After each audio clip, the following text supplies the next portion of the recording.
सीमा का पति 2 बच्चों को छोड़कर दुनिया से चला गया। तो कुछ दिन मोहल्ले वालों ने खाना दिया, लेकिन धीरे धीरे घर में कोई चीज न रही। तो सीमा बच्चों की भूख को देखकर बाहर निकल गई और होटल पर बर्तन धोने लगी। और शाम को उसे कुछ पैसे मिले तो रास्ते में एक वृद्ध आदमी मिल गया। वो बोला, मेरी बेटी बीमार है, मेरी मदद कर दो। तो सीमा उस वृद्ध आदमी को पैसे देकर घर चली आई और बच्चों को बोली, थोड़ी देर तक खाना आ जाएगा, और खुद आंचल में मुंह छिपाए आंसू बहाने लगी। बच्चे सो गए और थोड़ी देर बाद दरवाजे पर दस्तक हुई तो सीमा की आंखें फटी की फटी रह गईं, क्योंकि सीमा कभी अपने हाथों में पकड़ी अपनी तनख्वाह को देख रही थी, जो उसने पूरा महीना मेहनत करके कमाई थी, तो कभी अपने सामने रोते हुए वृद्ध आदमी को, जो उस वक्त बेबसी से उसके सामने अपने दोनों हाथ जोड़कर मिन्नतें कर रहा था। भगवान के लिए मुझे कुछ पैसे दे दो। वो बूढ़ा बहुत रोए जा रहा था। वह सड़क से गुजरने वाला हर इंसान का हाथ पकड़कर उसकी मिन्नतें कर रहा था। जी, मेरी एक ही तो बेटी है, वो ही मेरा सहारा है। भगवान के लिए मुझे पैसे दे दो, वरना हॉस्पिटल में वो तड़प तड़प कर मर जाएगी। लेकिन कोई उसकी मदद करने को तैयार न था।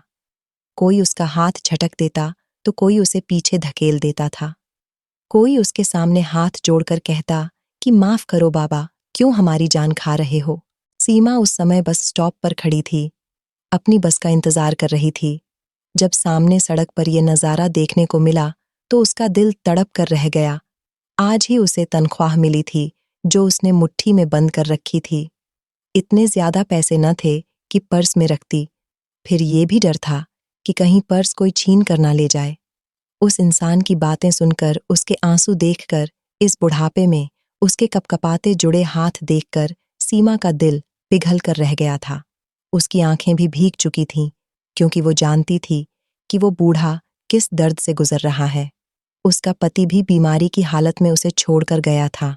वो भी यूं ही रोती थी और लोगों की मिन्नतें करती थी कि कोई उसके पति के इलाज के लिए पैसे दे दे, और उसे भी यूं ही दुत्कार दिया जाता था। अचानक ही सीमा को लगा जैसे इस बूढ़े की जगह वो खड़ी गिड़गिड़ा रही है, रो रो कर लोगों की विनती कर रही है कि मेरी मदद करो। उसने 2 कदम आगे बढ़ाए ताकि चुपके से इस वृद्ध आदमी के हाथ में अपनी सारी तनख्वाह रख दे।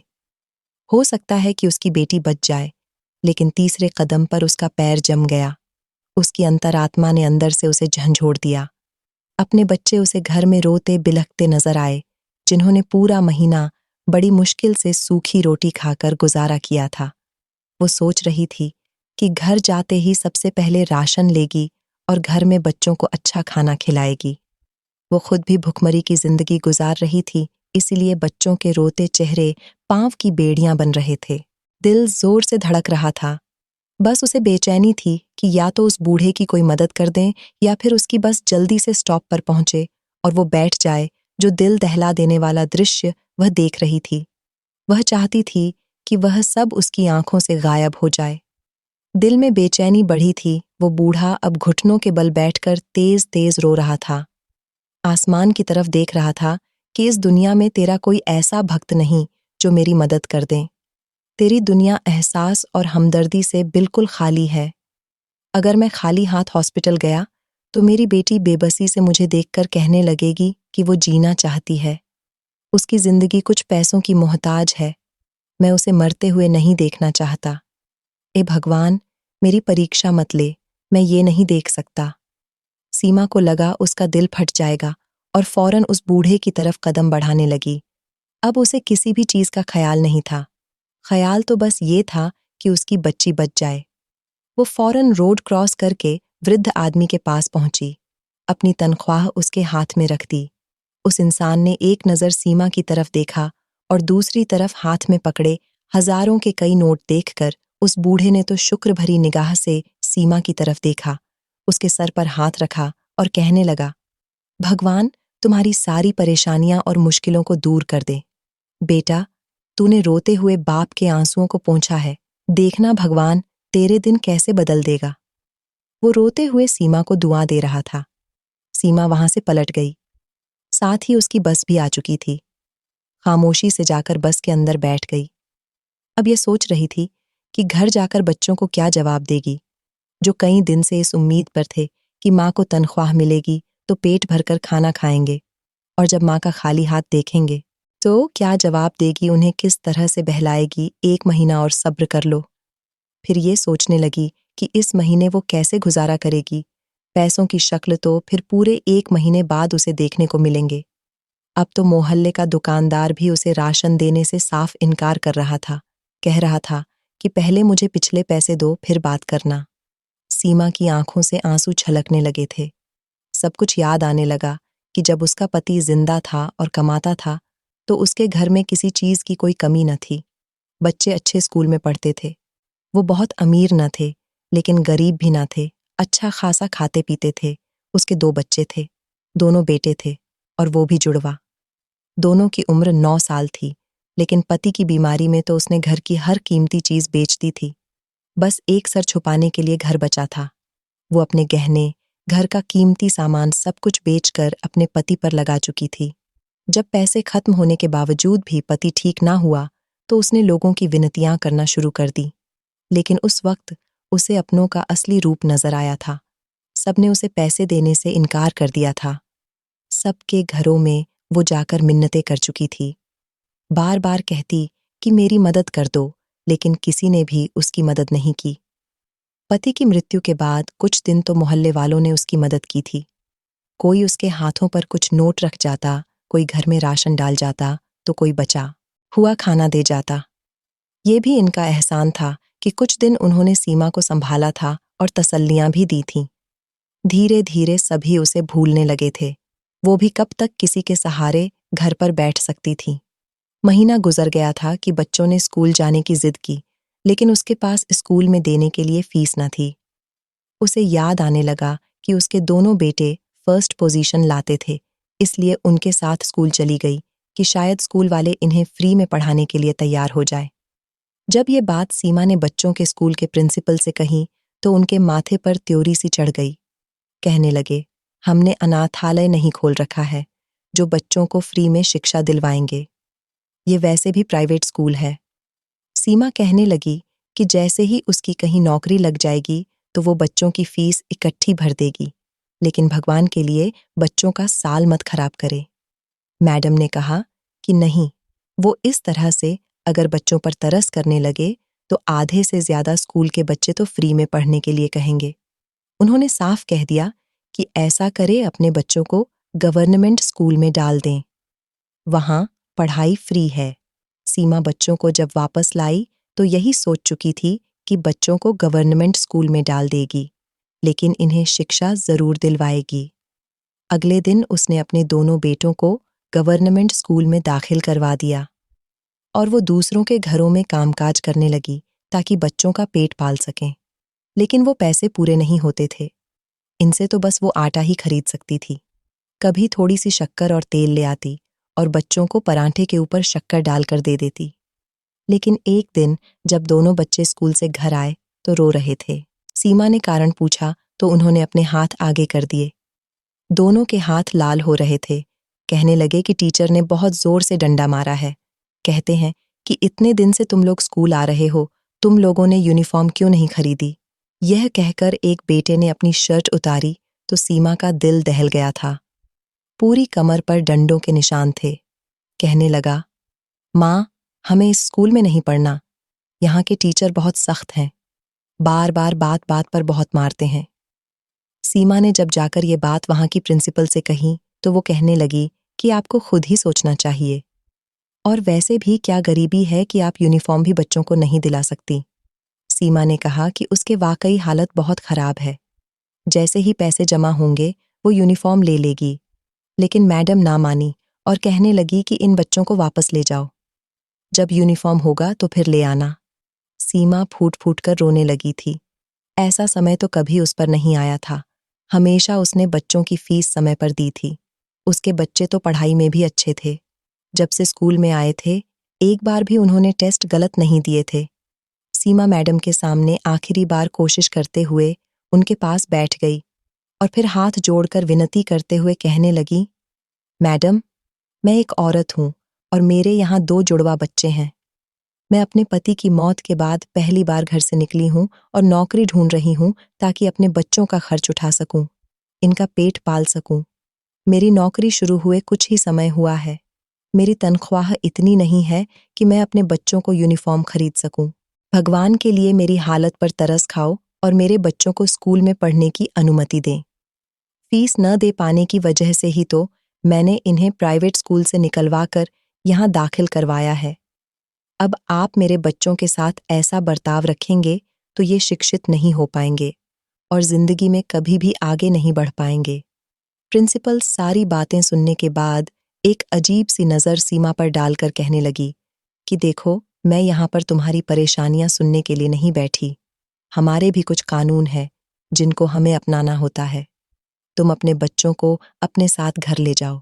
जब पैसे होंगे और यूनिफॉर्म बन जाए तो दाखिल करवा देना। जब मैंने उनकी बात सुनी तो अपने दोनों बच्चों को सीने से लगा लिया और उदासी भरी नज़र प्रिंसिपल पर डालती हुई स्कूल से बाहर निकल आई। बच्चे भी बहुत परेशान थे। माँ से सवाल कर रहे थे कि अब हम क्या कभी नहीं पढ़ेंगे? क्या आप हमारा एडमिशन किसी और स्कूल में करवाएंगी? क्या होता है माँ, जो हमारे पास पैसे होते और हम भी नया यूनिफॉर्म पहन कर जाते? पहले ही पढ़ाई में इतना लॉस हो गया और अब और न जाने कब हमारे यूनिफॉर्म बनेंगे। बच्चों की बातें सुन सुनकर तो सीमा की हालत बहुत ज्यादा खराब होती जा रही थी। वो घर आई और बच्चों को तसल्ली देते हुए कहने लगी कि तुम लोग चिंता मत करो, मैं कोई और काम ढूंढती हूँ ताकि ज्यादा पैसे कमा सकूं और तुम लोगों की यूनिफॉर्म भी आ जाए। अगले दिन सीमा और घरों में जाने लगी और काम मांगने लगी, मगर किसी ने भी उसे ना रखा था और ना ही किसी को नौकरानी की जरूरत थी। सारा दिन भटकने के बाद वो वापस घर लौटी तो बच्चे बुरी उम्मीद से माँ को देखने लगे, मगर वो खाली हाथ थी। कई दिन तक तो वो नौकरी ढूंढती रही और आखिर वो एक दिन अपने मोहल्ले से निकलकर शहर की तरफ चली गई।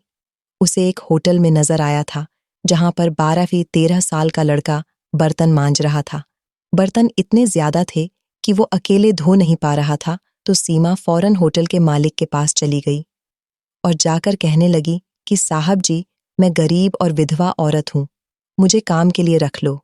मैं आपके होटल में झाड़ू पोछा कर दिया करूंगी और बर्तन मांज दिया करूंगी, बदले में मुझे पैसे दे दिया करना। मालिक ने जब उस औरत को देखा तो पहले तो फौरन इनकार कर दिया। कहने लगा कि नहीं नहीं, मैं किसी औरत को यहाँ पर काम करने के लिए नहीं रख सकता। यहाँ पर काम करने वाले नौकर सभी मर्द हैं। फिर कल को कोई ऊंच नीच हो गई तो बात मुझ पर आएगी। सीमा फौरन हाथ जोड़कर रोने लगी और कहने लगी कि मैं पूरी तरह घूंघट में रहकर सारा काम करूंगी। भगवान के लिए मेरी हालत पर रहम करो, मेरे बच्चे भूखे हैं, मुझे काम की जरूरत है। उसके आंसू देखकर मालिक का दिल पिघल गया तो मजबूरन उसे सीमा को अपने होटल पर बर्तन मांजने के लिए रखना पड़ा। सीमा की तो खुशी की सीमा ना रही थी। वो इंसान सीमा को ज्यादा ही पैसे दे रहा था। सीमा खुश थी कि इस महीने की तनख्वाह से वो अपने बच्चों का यूनिफॉर्म तो ले लेगी। सुबह से शाम तक उसे यहीं पर काम करना था। जो खाना बासी हो जाता वो मालिक सीमा को दे दिया करता था जिस मोहल्ले में वो रहती थी। वहां पर यह खबर फैलने लगी कि सीमा तो होटल पर जाकर मर्दों के साथ काम करती है और वहां पर बर्तन धोती हैं। कई लोग बातें बनाने लगे और सीमा को भला बुरा कहने लगे। कई गांव की औरतें सीमा के घर भी आईं और कहने लगी कि ये क्या तरीका तुमने निकाला है? क्या तुम्हें पति की इज्जत की जरा भी परवाह नहीं? ये कहाँ होटलों में जाकर तुम काम करती फिर रही हो? तुम्हें कोई और जगह नहीं मिली थी? सीमा ने ये सुना तो हैरत में पड़ गई। वो पहले तो चुप रही, मगर जब लोग हद से ज्यादा बढ़ने लगे तो वो फट पड़ी, रोने लगी। कहने लगी कि मैं कब तक तुम लोगों के सामने हाथ फैलाती रहूंगी? कब तक मैं तुम लोगों के दरवाजे पर नजर जमाए रखूंगी कि कोई आए हमें आटा सब्जी लेकर दे? तुम लोग तो अपने घरों में खुश होकर अपनी जिंदगी गुजार रहे हों, मगर मेरा और मेरे बच्चों का क्या? क्या हम भूखे रहकर मर जाएं? मोहल्ले का परचून वाला जो हर तरफ ये अफवाहें फैला रहा है कि मैं होटल पर काम करती हूँ, क्या आपने इससे पूछा है कि इसने मुझे आखिरी बार सौदा कब दिया था?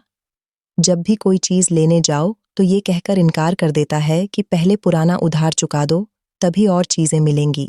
जब आप सब लोगों ने हमसे हाथ खींच लिया है तो मुझे कुछ न कुछ तो करना था ना। मगर पलटढा तो गांव वालों का ही भारी था। वो सीमा को ही बुरा समझने लगे और उस पर दबाव डालने लगे कि वो ये मोहल्ला छोड़कर चली जाए। हम घर से बाहर निकलकर काम करने वाली औरतों को अच्छा नहीं समझते। बड़ी मुश्किल से सीमा ने लोगों के ताने सुने थे और इसके बावजूद डट कर खड़ी रही, क्योंकि वो जानती थी कि वो गलत नहीं है। जो वो कर रही है वो अपने बच्चों का पेट पालने के लिए कर रही है। लोगों का क्या है? आज सीमा के पीछे पड़े थे, कल किसी और के पीछे पड़ जाएंगे। घर में राशन ना होने के बराबर था। सिर्फ इतना ही आटा बचा था कि अगर वो दिन में एक वक्त खाना खाते तो ये मुश्किल से एक हफ्ते तक आटा इस्तेमाल हो सकता था। सीमा को फिक्र सताने लगी थी। कुछ दिन तक तो वो होटल से खाना लाती रही, मगर उसके लिए बासी खाना बचता ही न था, क्योंकि होटल में काम करने वाले बाकी नौकरों में से कोई ना कोई वो खाना ले जाया करता था और उसकी बारी ही ना आती। मजबूरन बच्चों को भूखा रहने की नौबत आ गई। वो 2 दिन में एक समय का खाना खाते थे और बाकी सारा दिन पानी पीकर गुजारा करते। जब भी माँ घर आती है तो उम्मीद से उसके हाथों की तरफ देखते कि शायद वो इस बार होटल से कुछ ले आई हो, मगर उसके हाथ खाली होते सीमा अपने बच्चों को बहलाने लगी और कहने लगी कि बेटा, जैसे ही तनख्वाह मिलेगी मैं तुम लोगों के लिए मज़े के पकवान बनाऊंगी। तुम लोग पेट भरकर खाना खाना। तो बच्चे तो ख्याली पुलाव सुन सुनकर खुश होते रहते हैं और उस वक्त का इंतज़ार करते रहते। हर रात यही सोचते कि आज माँ को तनख्वाह मिलने में इतने दिन बाकी रह गए हैं। वक्त था कि गुजरने का नाम ही नहीं ले रहा था। सारा दिन होटल पर काम करके सीमा थककर चूर हो जाया करती थी। उसे इंतज़ार था तो सिर्फ तनख्वाह का। जैसे ही वो 1 महीना गुजरा और सीमा की तनख्वाह उसके हाथ पर आई थी, मालिक ने जब उसे तनख्वाह दी तो खुशी से उसकी आंखों से आंसू आने लगे। वो मुस्कुराकर इन पैसों को देखने लगी। इन पैसों का इंतज़ार तो उसे न जाने कितने हफ्तों से था। एक एक घंटा उसे 1 साल के बराबर लग रहा था। तो खुशी से होटल के मालिक का धन्यवाद करने लगी और दिल ही दिल में सोचने लगी कि इन पैसों से वह सबसे पहले राशन खरीदेगी और आज अच्छा सा खाना बनाकर अपने बच्चों को खिलाएंगी। कितने दिनों से वो पेट भरकर खाना नहीं खा रहे थे। वहीं वो बाकी पैसे बचाकर रखेगी और इनसे बच्चों के लिए यूनिफॉर्म लेगी ताकि वो स्कूल में जा सके। उसके बच्चों के जूते, कपड़े सभी तो खराब हो चुके थे। पति के इलाज ने तो घर में कुछ भी नहीं छोड़ा था। उसने अपने दहेज का सामान भी बेच दिया था ताकि जो पैसे आए उसे घर का खर्च चल सके। उस दिन होटल का काम खत्म करके सीमा घर जाने के लिए निकली। वह रोजाना बस पर आया जाया करती थी और आज भी वो अपनी सारी तनख्वाह एक वृद्ध आदमी को देखकर घर वापस की तरफ आ रही थी। बस एक झटके से रुकी तो सीमा की आंखें खुल गईं। आंखों से आंसू निकलकर गाल पर गिरे हुए थे, जिन्हें उसने फौरन साफ कर लिया। उसका बस स्टॉप आ चुका था, जहां से आगे 10 मिनट पैदल चलकर उसको घर पहुंचना था। उसके कदम तो भारी हो चुके थे। समझ नहीं आ रहा था कि घर जाकर बच्चों को कैसे दिलासा देगी। हाथ में तो 1 रुपया भी ना था। अगर बच्चे पूछेंगे तो वो कैसे उन्हें समझाएगी कि अब वो पैसे किसी वृद्ध आदमी को दे आई है। वो सफ़र जो ये तेज तेज कदम उठाकर 7-8 मिनट में तय कर लेती थी, आज 20 मिनट लगा चुकी थी। फिर घर के दरवाजे के बाहर पहुंचकर एक गहरी सांस ली और अपने भगवान से कहने लगी कि मेरी मदद करना, मुझे इतनी हिम्मत देना कि मैं अपने बच्चों के सामने जा सकूं। सीमा ने अपने आंसू साफ किए और घर में दाखिल हो गई। दरवाज़ा खुलने की आवाज़ बच्चों ने सुनी तो दौड़कर बाहर आए। उनकी नज़रें पहले माँ के चेहरे पर और फिर माँ के हाथों की तरफ थीं। उन्हें तो पता था कि आज माँ को तनख्वाह मिलेगी और सीमा भी सुबह उन्हें कहकर गई थी कि वो उनके लिए बहुत सी चीज़ें लेकर आएगी। आज वो लोग पेट भरकर खाना खाएंगे। बच्चों ने माँ को खाली हाथ देखा तो सवाल करने लगे कि माँ, क्या आज भी आपको तनख्वाह नहीं मिली? आप राशन नहीं लाई? ये बातें सुनकर सीमा फौरन मुस्कुराई और कहने लगी कि नहीं, नहीं बेटा, मैंने कह दिया है थोड़ी देर तक सारा खाना आ जाएगा और तुम लोग बैठो, बताओ और सारा दिन क्या किया? इस तरह सीमा अपने बच्चों को बातों में उलझा चुकी थी। बेटों के होंठ सूख चुके थे, कमजोरी से चेहरे पीले पड़ चुके थे, मगर इसके बावजूद खाने के इंतजार से तो जैसे ही उन्हें एक नई ताकत मिल गई थी, वो माँ को अपने सारे दिन का हाल बताने लगे। काफी देर हो चुकी थी, मगर अभी तक खाना नहीं आया था। बच्चे बार बार दरवाजे की तरफ देख रहे थे और बच्चे सीमा से कह रहे थे कि माँ, खाना कब आएगा? बहुत भूख लगी है, सीमा उन्हें एक बार फिर झूठा दिलासा दे जाती है। सीमा आंचल में मुंह छिपाए रो रही थी कि अब सारा महीना वो कैसे बच्चों को यूं खाने के लिए तरसता देखेगी। उसके बच्चे पानी पी पी कर अपने पेट में उठते दर्द को कम करने की कोशिश में लगे थे। कमजोरी इतनी ज्यादा थी कि फिर दोनों बच्चे माँ की गोद में सर रखे हुए खाने के इंतजार में सो गए। उस पर बच्चों को भूख से यूं तरसता दकर सीमा की सिसकियां निकल रही थीं। उसने गहरी सांस ली और आसमान की तरफ देखा कि तभी दरवाजे पर दस्तक हुई। इस वक्त उसके दरवाजे पर कौन आ सकता था?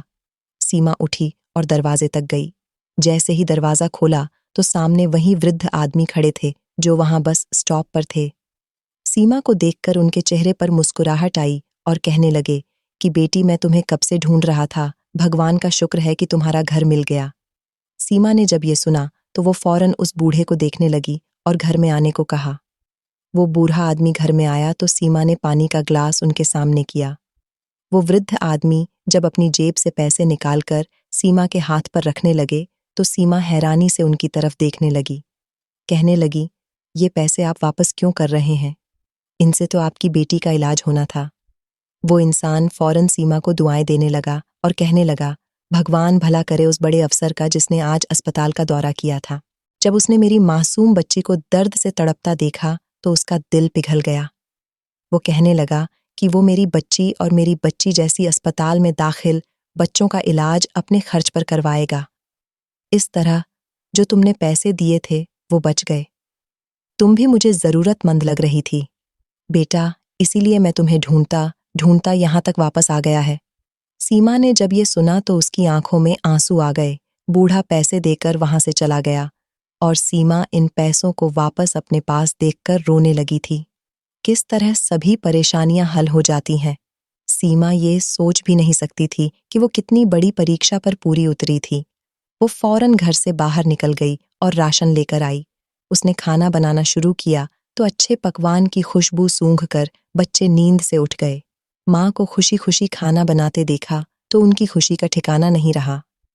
कुछ देर बाद तीनों ने पेट भरकर खाना खाया और सीमा भगवान का धन्यवाद करती रह गई। ये उसकी परीक्षा थी जिसमें वो पूरी उतर चुकी थी और भगवान की तरफ से उसे आशीर्वाद मिल चुका था।